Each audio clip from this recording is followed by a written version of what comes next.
Bom, dando sequência à nossa aula sobre a África até as vésperas da conquista europeia, vamos agora tratar justamente dessa presença europeia na África durante esse período. A gente está, só relembrando, a gente está tratando do período que vai do final do século XVIII a início do século XIX, até por volta de 1870. Então, como é que os europeus, né, se faziam presentes nesse continente africano durante esse período? A gente sabe que a partir de 1870 a gente vai ter um processo de uma forte presença, né, de um processo de, vamos chamar assim, de uma invasão, né, das potências europeias na África, que vai desembocar, né, durante aí na década seguinte, por volta de 1800, né, 1880, naquilo que vai se chamar de a partilha da África, né? Então, é interessante que a gente não desenvolva uma visão meio teleológica de acreditar que os europeus, a Índia lá no final do século XVIII, já tinha uma pretensão, né, de ocupar e de colonizar a África, né? E aí é importante estudar algumas experiências dessa presença europeia nesse período, né? Então, pelo menos duas potências vão se fazer presentes, né, com alguma intensidade na África durante esse período. Uma é a Grã-Bretanha, a outra é a França, né? O restante dos países europeus, das potências europeias, praticamente estão alheias ao continente africano. Isso vai se dar, de algum modo, a partir da segunda metade do século XIX, né? Então, primeiro pensar justamente nessa África aí no final do século XVIII, onde ainda era marcada, né, em boa parte, pelas antigas formas de dominação, né, que estava ligada ao escravismo, né? A África, durante séculos, foi justamente explorada dentro dessa perspectiva do tráfico de escravos, né, da venda, do comércio de escravos, de pessoas escravizadas, que eram vendidas em grande parte dentro desse comércio atlântico aí, que vocês discutiram aí no período moderno, né? Mas a partir aí do final do século XVIII, a gente vai ter justamente um movimento contrário ao tráfico, né? E também contrário à própria escravidão, né? Em grande parte, esse movimento vai ser deflagrado pela Grã-Bretanha, né? No início do século XIX, a Grã-Bretanha vai se tornar, né, um país que vai começar a agir no sentido de pôr fim ao tráfico de escravos, sobretudo o tráfico de escravos pelo Atlântico, né? Então ela vai mobilizar sua marinha, né, mobilizar seus comerciantes no sentido de barrar, né, esse tipo de comércio. Que até então, que durante muito tempo os próprios ingleses praticaram, mas agora, né, nessa virada de século, né, o crescente movimento abolicionista dentro da Inglaterra vai justamente vencer, vai se impor e vai começar a aprovar leis no sentido do fim do tráfico de escravos. Então esse é um elemento importante porque justamente já coloca em xeque, né, esse tipo de comércio, né, que ele ainda vai ocorrer aí durante o século XIX, mas vai perder a intensidade até ele praticamente se extinguir, né? A gente está falando justamente do comércio de escravos pelo Atlântico, certo? Mas a escravidão ela vai continuar, ela vai permanecer de forma mais interna dentro da África, né? Praticada justamente por outras forças internas. Ok. Então a gente vai justamente procurar entender essas duas forças, né? Esses dois países, essas duas potências, que é a Grã-Bretanha e que é a França, como elas vão, de algum modo, intervir, pensar, né, a própria África, né, e quais são suas ações nesse período. É importante dizer que aí, até o final do século XVIII, início do século XIX, os europeus praticamente desconheciam a África, né? Ele tinha conhecimento, né, em grande parte dos contornos da África, do litoral, né, da costa africana, né, e alguns pontos específicos de ocupação feitos justamente pelas feitorias, né, portuguesas, francesas, né, espanholas. Mas, além dessas costas, desses pontos específicos da costa africana, praticamente o interior da África era desconhecido, né? Então, isso a gente vai perceber justamente pela produção dos mapas do período, né? Então, praticamente, a África tem no seu centro um grande deserto e uma região totalmente desconhecida, né? Aí do centro para o sul da África. Então, pouco se conhecia sobre essa África que adentrava, né, depois da costa, né? E isso era uma questão, um problema, né, justamente posto pelos europeus, né?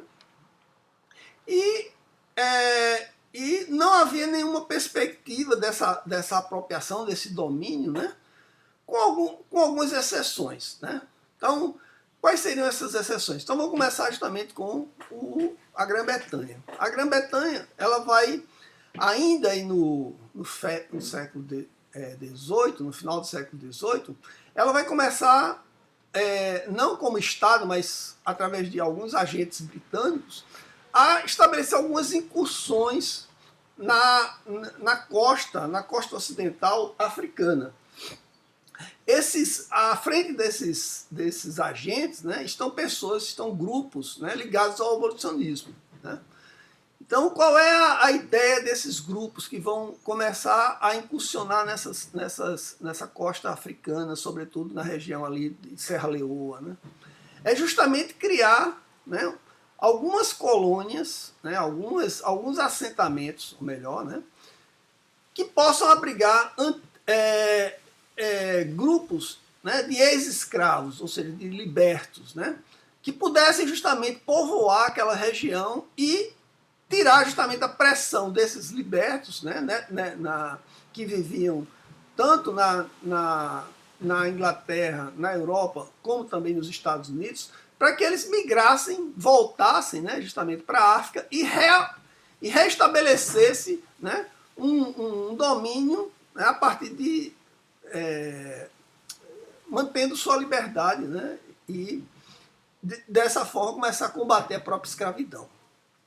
Então a gente vai ter aí esses assentamentos, né, um dos mais importantes geralmente é o de Freetown, né, em que através justamente dessa presença, né, desse esforço que reúne missionários, mas também filantropos ingleses, né, que vão justamente agariar fundos para comprar terras e justamente começar a instalar esses colonos, né? Esses processos vão ser processos bastante complicados, porque essas regiões eram regiões que tinham uma grande dificuldade, sobretudo de adaptação, por causa da questão das doenças presentes na região, mas também da própria violência praticada por tribos que viviam ainda da escravidão, e também das incursões de outras potências, como os franceses, né, nessa região. Então, mesmo assim, esse assentamento de Freetown, ele vai se instalar e vai vamos dizer assim, vai se consolidar, né? Bem, outra incursão importante nesse mesmo contexto é justamente a exploração, né, que é feita pelo ex-oficial do exército britânico, o major Daniel Houghton, né, que ele vai justamente começar a explorar o rio Gâmbia, né? Ele vai explorar o rio Gâmbia até chegar ao rio o Níger, né? E a pretensão dele era justamente encontrar, né, uma cidade, que era uma cidade lendária, de Timbuktu. Né? Timbuktu vai se tornar, era um centro importante, justamente uma cidade importante, que ficava localizado aí mais no interior da África Ocidental, né? E que onde há tempos atrás havia justamente existido, né, um importante reino, né, um importante império, né, do qual ela era a capital. Né? Então a ideia justamente do Houghton era justamente encontrar essa cidade para restabelecer algum tipo de comércio e ao mesmo tempo, né, ele era um estudioso, né, ele queria justamente começar a compreender, né, produzir conhecimento geográfico sobre essa região, com vista futuramente a estabelecer um tipo de comércio, né, o chamado, o que os britânicos vão começar justamente a defender, que eles vão chamar de comércio legítimo. Ou seja, a grande ideia dos britânicos era tentar substituir o comércio de pessoas, né, o comércio escravo, por comércio de produtos. Né? Então, aquelas regiões onde antes viviam justamente do tráfico de escravos, elas deveriam ser modificadas para começar a vender os seus produtos e poder justamente substituir a sua a sua economia, né? E desse modo acabar com a escravidão.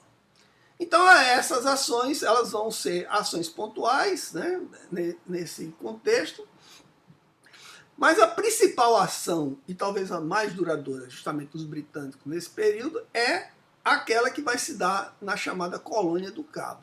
Né? A Colônia do Cabo ela fica justamente no sul, né, hoje na África do Sul, né, do continente. Então essa colônia do Cabo era uma antiga colônia holandesa. Assim, desde o século XVII, início do século XVII, os holandeses, a Índia, na época, das expansões ultramarinas, né, havia se apossado dessa colônia e havia estabelecido lá um assentamento, justamente um assentamento de grupos religiosos, né? A gente sabe que nesse período havia aquela guerra religiosa na Europa, e como ocorreu também nos Estados Unidos, a migração, né, de colonos que professavam outras crenças que começaram a entrar em atrito, e uma das formas encontradas para justamente resolver o problema dessa população, né, de fé diferente, né, protestantes, né, dos vários matrizes aí, era justamente mandar essa população para essas áreas coloniais.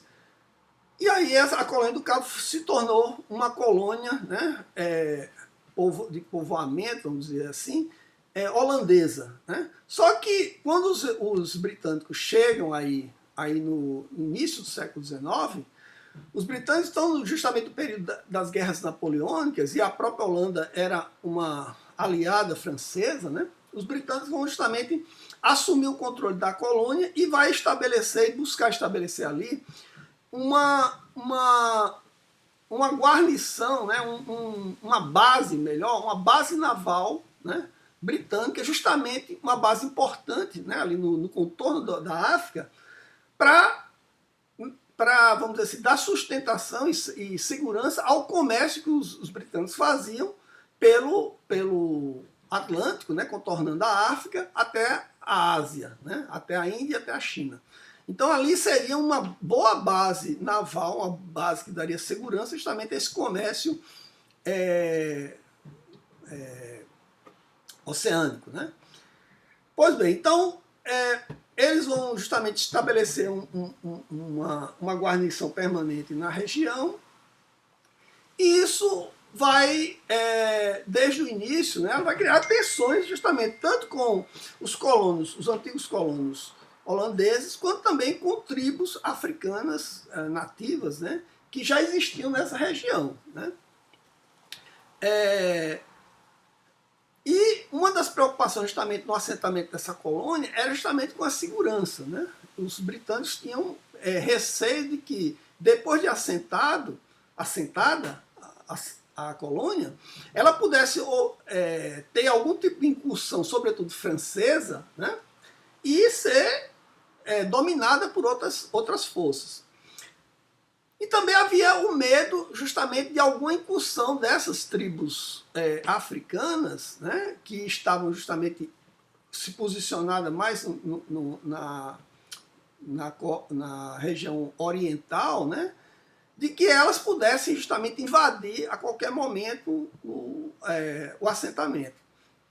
E para isso eles vão justamente fazer alguns estudos e vão chegar à conclusão de que a melhor forma de manter essa segurança colonial era justamente afastar essas tribos nativas justamente do entorno da colônia. E aí justamente vai ser travada uma guerra importante, né, que é a guerra contra os povos Xhosa, né, que eram povos que faziam parte dessa população nativa. E a campanha contra os Xhosas, a campanha militar contra os Xhosas, é uma campanha bastante terrível, dura, né? As tropas britânicas eles vão justamente procurar expulsar essa população de Xhosas usando os métodos mais, vamos dizer assim, mais radicais, né? A ação é chamada de terra arrasada, né? Então eles vão invadir as aldeias Xhosas, né? Vão destruir as plantações, vão confiscar o gado das tribos e vão expulsar a população, justamente cerca de 20 mil homens, mulheres e crianças, né? E eles vão justamente e colocar fogo em tudo, né? E essa população ela justamente vai migrar para outra região e vai deixar de ser, a princípio,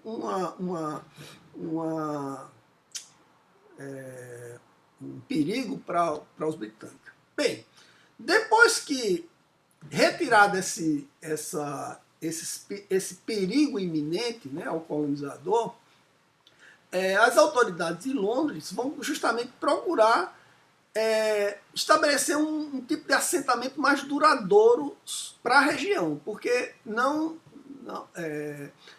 o simples fato de manter uma guarnição ou manter tropas, né, não era suficiente para manter uma colonização mais duradoura. Então, eles vão requisitar, né, a vinda de colonos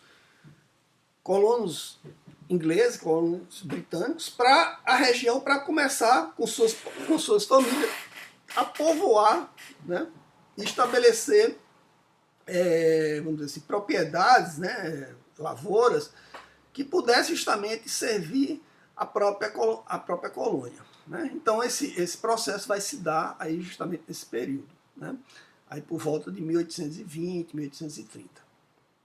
Então esse núcleo colonial ele vai se tornando cada vez mais forte e ao mesmo tempo os britânicos vão procurar introduzir as instituições que eles adotavam na Inglaterra justamente nessa mesma localidade, né? Então, diferente de usar das antigas instituições, sobretudo as instituições holandesas ou nativas, né, os britânicos vão começar a introduzir essas instituições e os princípios, né, que os ingleses, né, já vinham introduzindo no próprio país. E esses princípios justamente era a instalação de tribunais, né, vários tribunais dentro da colônia, e uma regulamentação na relação entre, né, os senhores e seus servos, né? A escravidão ainda se fazia presente. Entretanto, uma das primeiras medidas é justamente a abolição dessa escravidão, né? Então, se antes o trabalho escravo era utilizado, ele começa a ser justamente combatido justamente pelas novas medidas. E além do combate à escravidão, eles começam a introduzir uma série de medidas de legalização, né, da igualdade da lei, também para as populações nativas. Então não havia uma diferença entre a lei para a população nativa e a lei dos colonos vindos da Inglaterra e também os colonos de origem europeia que já existiam. Isso, de certo modo, vai causar um certo incômodo, sobretudo com a população dos antigos colonos holandeses, né? Os Boers. Né? Os Boers, como a gente já falou, né? Fazia parte daquela população que havia migrado aí desde o início do século XVII e que já estava nessa região há séculos, né? Já tinham constituído várias gerações. Né? Eles se sentiam justamente como membros, como pertencentes àquela região, mas justamente eles não aceitavam essa imposição dessas novas leis britânicas e, sobretudo, na questão do próprio domínio da terra, né? Das leis que eram estabelecidas, e isso vai causar justamente um atrito entre os Boers e os britânicos. Bem, para afindar nisso, os Boers vão resistir a essas leis, né? E eles vão começar a tentar migrar, sair dessa região onde estava concentrada a colônia do Cabo e começar a subir em direção ao norte, né? Para ocupar outras regiões, né? Que não estavam sob o domínio britânico. Né? Então essa migração ela vai se dar de grandes grupos, né? Armados e que vão começar a se instalar, né, em outras regiões aí por volta, né, dos anos 30, né, 1830. No final dos anos 30, os Boers vão justamente conseguir se estabelecer, né, numa posição, consolidar sua posição ao sul do rio Tugela, né, instalando lá suas fazendas e uma autoridade local, dentro dos princípios que eles estavam de acordo. Né? Uma década depois, ou seja, por volta aí de 1850, os Boers vão criar um estado próprio, né? o chamado Estado de Transvaal. Né? Então nasce o Estado de Transvaal. Então tem a colônia do Cabo e o Estado de Transvaal. Bem, em relação à presença francesa, o que é que a gente pode dizer aí sobre esse período? Né? A gente sabe que os franceses eles estiveram presentes justamente no finalzinho do século XVIII, né? Na época, ainda durante a Revolução Francesa. Né? As tropas francesas, lideradas pelo general Napoleão Bonaparte, né? Invadiram o Egito, né? Invadiram lá o Egito, e ocuparam o Egito durante alguns anos, 3 anos. Né? Na verdade, a intenção, né, já vinha sendo planejada essa invasão, era justamente estabelecer um domínio sobre o Egito, porque o Egito era um ponto estratégico, justamente, que ligava a Europa com o restante ali, o Oriente Médio, né, e o extremo asiático. Então, o domínio sobre o Egito seria, do ponto de vista estratégico militar, fundamental. E, ao mesmo tempo, havia aquela ideia de que se construía um império, né? Um domínio francês naquela região do Oriente Médio. Né? E a ideia que fundamentava isso, né? O princípio fundamentava isso, era que o Egito ele não tinha dono. Né? O próprio enfraquecimento do Império Otomano na região fazia crer para os franceses, ou pelo menos fazia, né, eles expressarem essa ideia de que o Egito estava abandonado. E os franceses eles iriam justamente introduzir, eles iam afastar esse domínio otomano, né, e libertar a população nativa do Egito. Bem, e aí o Napoleão justamente vai levar uma expedição armada, né, um exército, né, vários regimentos, vão de navio para lá. E além desse regimento militar, havia 151 estudiosos, né, entre matemáticos, astrônomos, engenheiros, químicos, né, naturalistas. Então foi tudo justamente nessa expedição. Bem, quando eles chegaram lá, depois de algum tempo que eles chegaram lá, eles entraram em conflito justamente com as tropas locais, né, as tropas otomanas e locais, dos mamelucos, e realizaram uma série de guerras de conquista até dominar, né, a região, dominar aquela região do Cairo, né, e estabelecer um certo domínio nesse território. Só que o que vai acontecer é que os navios que trouxeram essas tropas francesas, eles vão ser bombardeados, né, pela esquadra britânica, e aí os franceses vão ficar ilhados justamente no Egito.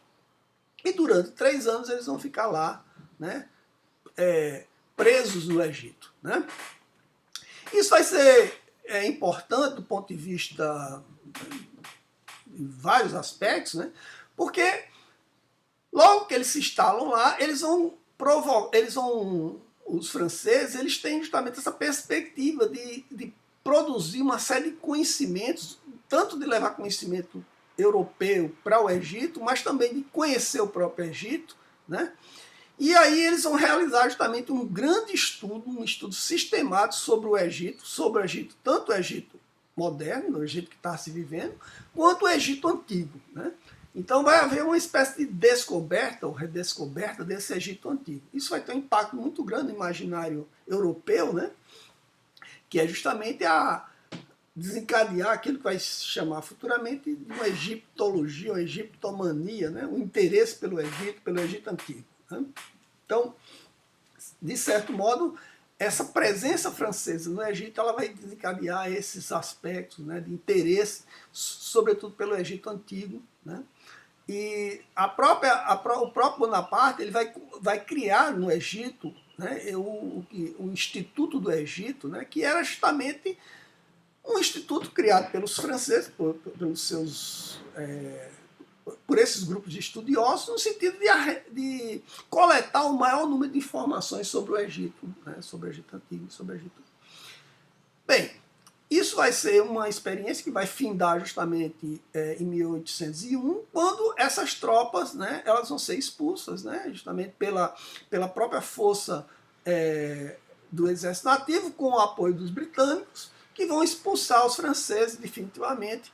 E mesmo assim, né, os franceses vão se fazer presente, mas não agora como força militar, né, mas através da figura dos cônsules. Né?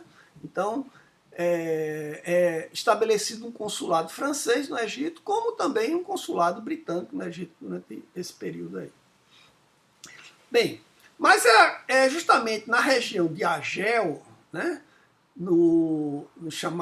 na chamada regência de Argel, né, por volta aí de 1830, que os franceses vão estabelecer a sua colonização mais duradoura, justamente nessa regência. Né? Então, depois dessa incursão fracassada, vamos dizer assim, napoleônica, no final do século XVIII, ou seja, mais de 30 anos depois, as tropas francesas voltam, né, a ocupar, a bombardear a cidade, né, uma cidade, no caso, africana, só que agora no Maghreb, né, em Argel, e estabeleceu um domínio, uma ocupação, né, de tropas, né, e começar justamente o período de ocupação, né, que vai se intensificar aí durante décadas. Né.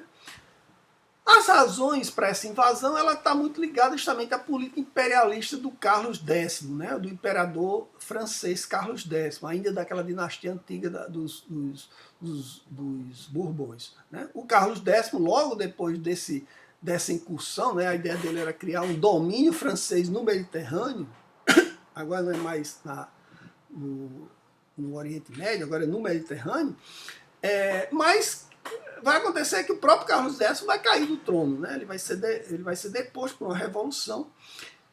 Mesmo assim, os franceses vão continuar mantendo essa política colonial, né, em Argel. Né? E mesmo assim, como a gente percebe, no início a França ela não tinha um plano de ocupação coerente, era alguma coisa simplesmente expulsar os turcos, né? No caso, os grupos otomanos que viviam na administração dessa regência, né? mas ela não conseguia propor muita coisa inovadora, né? Durante um certo tempo, uma determinada região dessa antiga regência, né, mais ao leste, ela vai conseguir se manter, vamos dizer assim, autônoma em relação à presença francesa, né? Essa regência, essa região, né, esse domínio ao leste de Argel, né, vai ser controlada pelo bey de Argel, que é o Ahmad ibn Muhammad, né, que era um vassalo do sultão otomano. Então o Muhammad ele vai manter o seu domínio sobre essa região, né, mas claro que os franceses estão não estão nem um pouco, vamos dizer, dando segurança a esse domínio, né? 2 anos depois, né, em 1832, o filho do Muhammad, o Abd el-Kader, né, ele vai justamente invocar uma jihad contra os franceses. A ideia do El-Kader era justamente barrar a entrada dos franceses no interior do país, da região, né? Então, assim, que os franceses ficassem mais concentrados justamente na região do entorno da cidade portuária de Argel e não adentrar no interior. Ele vai conseguir alguns ganhos diplomáticos e alguma trégua, né, na guerra contra os franceses. E nesse período o El-Kader vai tentar reorganizar suas forças e instituir um estado dentro do interior, né, na região mais de Oran, né, que vai tentar, né, segurar esse avanço francês na região. Entretanto, né, depois de décadas aí de guerra, né, os franceses vão conseguir justamente se impor, né, e dominar, né, essa resistência, né, do El-Kader, né, e vão expandir justamente a sua área de ocupação e de domínio, né, para além do litoral e adentrando justamente no interior do país. E uma das formas justamente que os franceses vão encontrar para ocupar essa região é justamente fazendo o quê? Trazendo migrantes europeus para começar a colonizar, né, essa região do interior, ou seja, a própria colônia de Argel, que vai depois se denominar Argélia, né? E aí ele vai justamente recrutar esse grande número de europeus, né, de vários países, né, ali do Mediterrâneo, né, que quando eles passam a se tornar colonos nessa região, eles vão ser denominados de Pierre Noir. Né? Então os Pierre Noir eles vão se tornar uma força importante, né, de ocupação na nova colônia, né? Só para a gente ter uma ideia, em 1841 eles eram em número de 41 mil, né, indivíduos, e em 1870 eles chegariam a 250 mil. Né? Então, só para a gente ter uma ideia, na cidade de Argel existia muito mais colonos de origem europeia, os Pierre Noir, do que os próprios nativos, né, de origem, alguns de origem local, de origem árabe, como existia até então.